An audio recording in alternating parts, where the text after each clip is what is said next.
Start. Sir, I welcome this bill because it is the first attempt to create and provide further technical personnel so necessary in the country. It is very well laid down that this institute is the first in the chain of 4 high-grade technical institutions proposed to be started in the country to improve the tone of the engineering and technological education as well as to meet the present special needs of the industry, which could not be achieved in the normal way. On these 2 special clauses, I would like to offer some remarks because first of all, we see that the tone of technical and engineering education is not at present what is desired or is necessary in the country. We should try to improve it, and I can assure you that we cannot improve it in 5 or 10 years, and this is the first attempt, and if all efforts are made to improve the tone, it will be in the large interests of the country. The special needs of the country are increasing, and the branches of engineering and technological education are multiplying every year in our country also. So, the degrees and the courses will have to be multiplied. These are the 2 important points. Why our students are going in hundreds to foreign countries to acquire degrees in foreign universities? Because the training imparted is not adequate for the purpose for which it is meant, namely to render service in the industry in which they wish to join later on. I wish to say here that this institution should be sufficiently financed, and for want of finance, it should not suffer in getting the best professors for training. Then the atmosphere that is to be created for imparting training is very important, because technological engineering education is quite different from academical and theoretical education which is at present given in universities. For that especially, I welcome this association of undergraduate studies, because if undergraduate study there, then it creates an atmosphere for those students to follow it and pursue it to postgraduate studies and in fundamental research. That is very important. Still say that if it is followed in all the 4 high grade institutions, then it will be useful. We should not fight shy of it, because we are woefully lacking in technical skill, and that skill has to be created. that cannot be created unless we have an atmosphere when students mix with each other in a fraternal way and discuss among themselves freely. It is not only by lecture, by professors that they learn. It is only by the student getting together that they learn these things.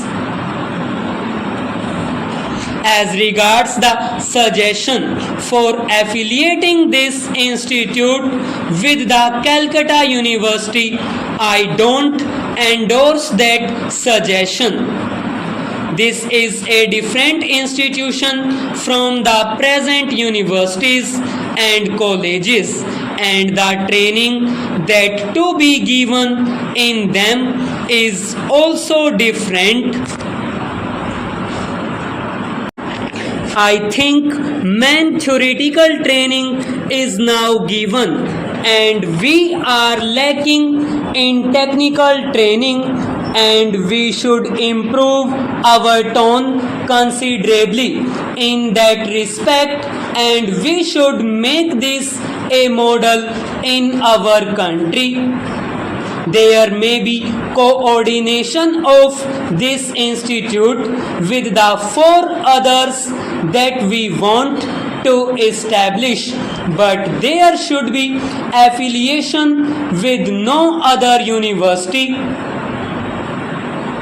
My third point is that the Education Ministry must make a census of how many students are going for technological and engineering degrees in foreign universities, and wahe those students after their fundamental research, after acquiring their PhD degrees from those universities, after acquiring distinction in their training, are not returning to this country to serve our industries where we so much require them.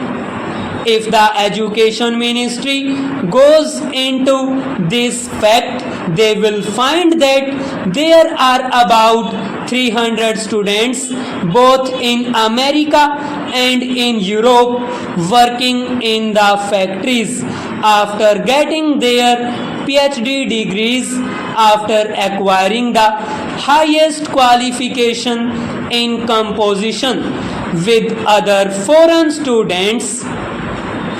Can we not get them into our country? They will serve our cause much better than their. Why are they denied this opportunity? Because we have no openings here. We should make efforts to bring them here. They have been working for 10 or 15 years in some factories in foreign countries, and we are permitting our factories and the public sector to draw upon IAS officers for management. IAS officers are good for working in administrative jobs, but for working in the factories, they are of no use.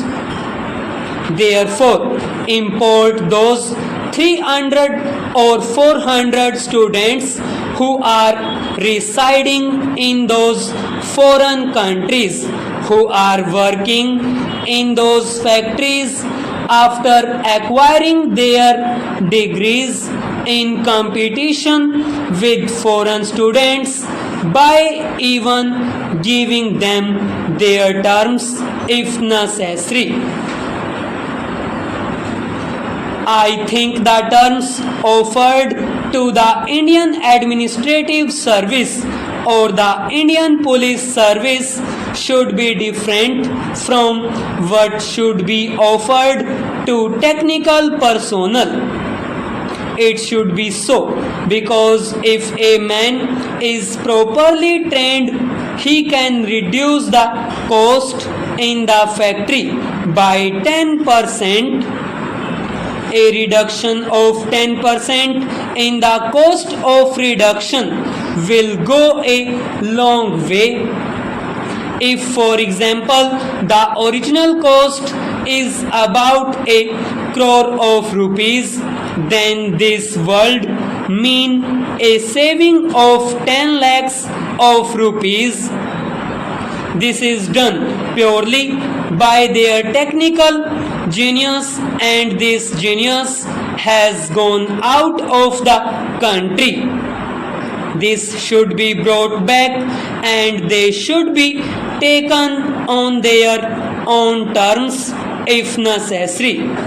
First of all, those engineers and other technicians who are working in foreign countries should be persuaded to come here. We are working under a system wherein we get only the IAS officers and not others. We should ask our ambassadors to make a list of such persons.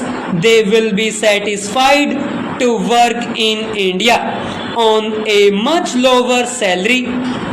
Even if you get a very highly qualified man from our factories, the Union Public Service Commission does not endorse his application.